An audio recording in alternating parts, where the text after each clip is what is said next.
Good morning, dear students. Welcome. Today, we are going to be learning about the poem called Where the Mind is Without Fear. This is your first poem in your syllabus, written by Rabindranath Tagore. I'm sure you have seen this great personality's photographs around your school for the past few years. You also can associate his name with the national anthem. Let's see what he has written in this poem. I'm sure you have heard me pronouncing the word P-O-E-M as poem. What is poem? It's poem. No, it isn't. Yes, we have been used to, since past so many years, pronouncing the word P-O-E-M as poem.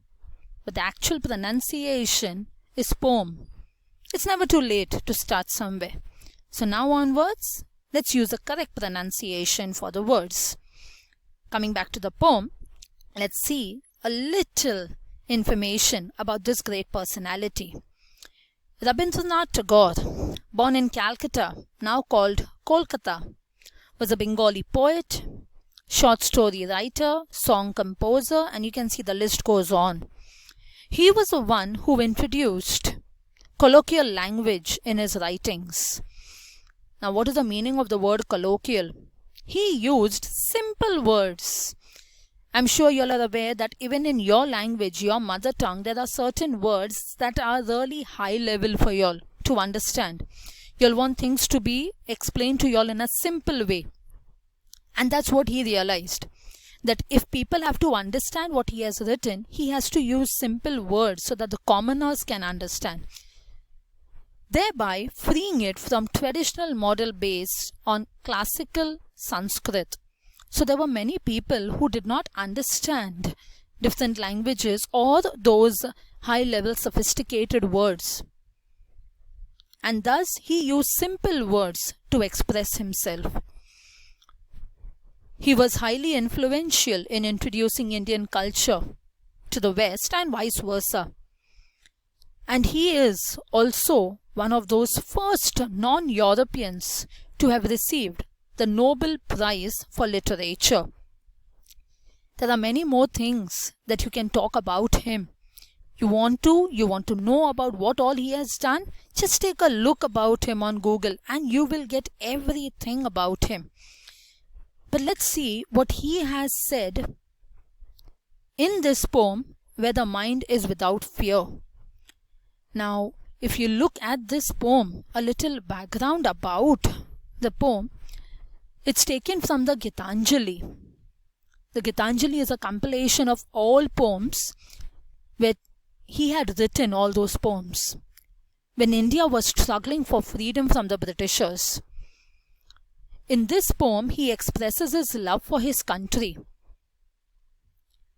And this poem, Where the Mind is Without Fear, was originally written in Bengali under the title Prarthana, meaning prayer. Let's see a short summary of this poem. It was written in pre-independent India, where the poet is sincerely urging God to awake his fellow men for the realization that essential need to live is in a free and united country. That is one of those essential needs which everyone should be given. He wants his countrymen to awake and enjoy life full of dignity and honor. Now, when you look at these words, pre-independent, dignity and honor, free and united country, I'm sure some of you all may be thinking, why do we have to learn about him? Because we are already living in an independent country now. No Britishers are ruling over us. Take a moment. Ask yourself, though you are living in an independent country, are you really free? Are you really independent? Do you really lead a dignified life?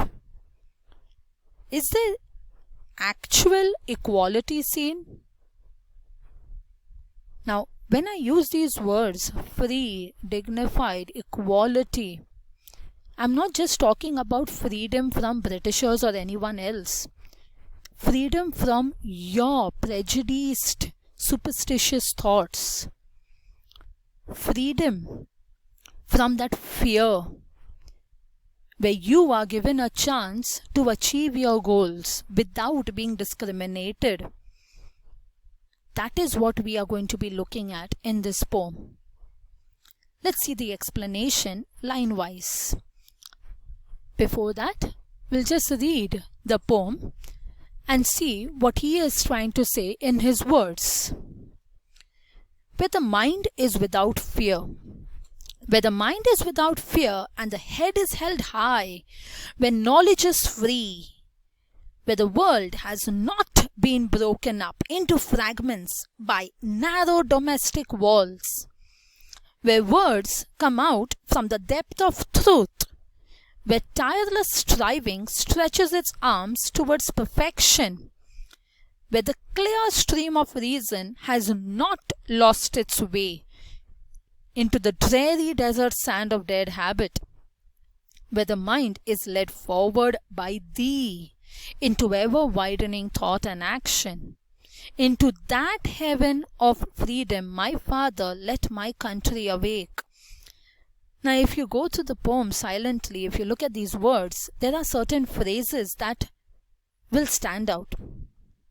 Like, for example, head is held high, knowledge is free, world not broken up into fragments by walls, depth of truth, clear stream of reason. What is he actually trying to say through these words?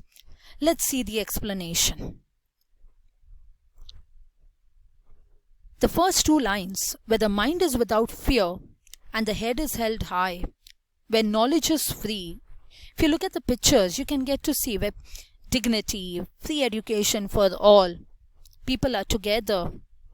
And that is what here he is trying to say. Where knowledge is free. Now, free education for all. I'm sure you have come across that scheme called Sarva Shiksha Abhiyan, where every child is supposed to be getting free and compulsory education. Yes, that scheme is valid today in government schools. But this wasn't there during the Britishers' time. So what is he actually trying to say? Because he wrote this poem during that time.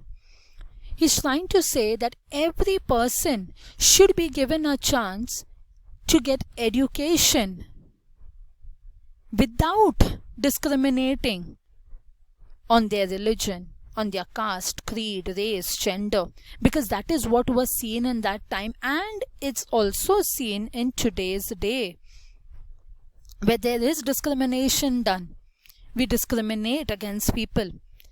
And that's what here he's saying. Give knowledge to everyone freely.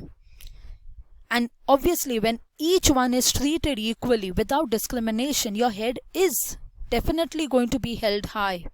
That is, you are going to be proud of yourself that you too are capable and are given the chance to achieve your goals.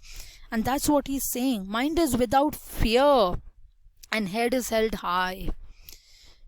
The next lines, where the world has not been broken up into fragments by narrow domestic walls. Now, if you look at the picture, it becomes really very clear. We have built walls. These walls are not of brick and cement. Instead, brick and cement walls, if you want, you can break. But these walls that we have built are really dangerous because they are built on the basis of discrimination. Discrimination in the form of creed, race, caste, religion, gender. And that once built, it's really difficult to break. And that's what he's saying. He wants to live in a world where there is no discrimination. No such walls built. I'm sure we all would want to live in such a nation. The next lines,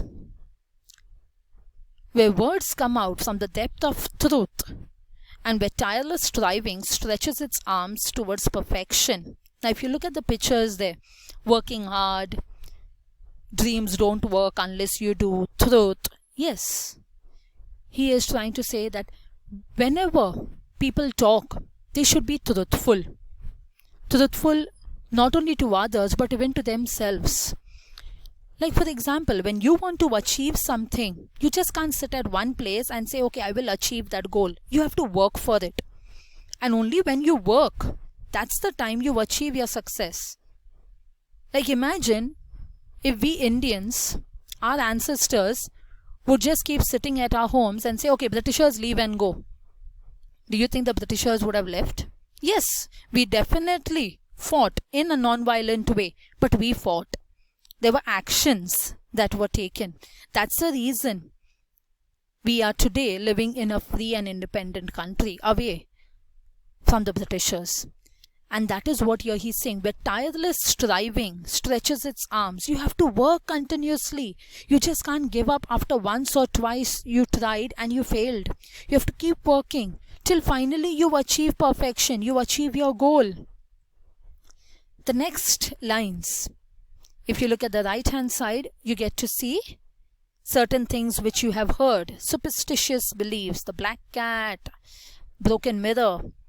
And there is a very well-known saying that goes with the black cat. A black cat crossing the road is an ill omen, apshagun. If it's a brown or a white cat, that's not bad. But black cat is bad, which means black is bad. Stop using everything black then. Shave off your hair.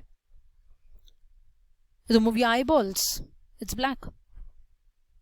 Or stop using electricity because that is generated with the help of black coal. But no, we humans won't do that because we are losing in that. We follow things only where we gain.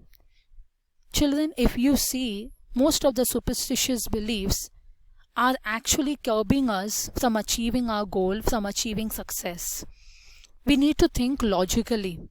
We need to start reasoning whenever we do certain things. And that's what we need to be doing. Look at the picture on the left hand side, where you need to think, you need to question yourself, you need to rack your brains and come up with solutions. And when you come up with solutions, that's the time you get a new idea. That's the time you progress. And that is the meaning of these lines. Where the clear stream of reason has not lost its way into the dreary desert sand of dead habit. Dead habit, traditional beliefs, traditional rituals or customs that are somewhere or the other harmful to us. We need to stop doing that and follow a logical path. The next lines. Now if you notice the picture, you saw there a person is putting a key into the boy's mind. Now literally we can't do that. But what here he tried to say is, where the mind is led forward by thee into ever widening thought and action, into that heaven of freedom, my Father, let my country awake. Open up your mind. Think in a broader way. Narrow-mindedness does not help us progress. It's broad-mindedness is the need of the hour. Think what you are doing, your thoughts, your actions. Are they helping only you or are they going to be helping everyone? And that is what we have to do. Ever widening thought and action. Keep thinking in a positive way. Keep thinking in ways which are going to be helpful to everyone. And into that heaven of freedom, heaven, that paradise, that place he wants his countrymen to awake to, where Rabindranath Tagore is saying that once you achieve freedom from all these different biased views, where you feel dignity, you feel your self-esteem is growing day by day, you feel knowledge is free, you feel there are no domestic walls built, you feel you are truthful, you feel you are ready to strive hard to achieve your goals, you feel your thoughts are honest and are going to be helping everyone. He's saying in that type of heaven, my Father, let my country awake. I'm sure all of us would want to live in like that type of country. It's about time we stop blaming our country and our government and saying what our country is doing. And it's about time where we start saying, what have I done for my country? That's when we can say that we are living in a country where people think of each other, united we stand. And we'll fight all problems together. Thank you, children.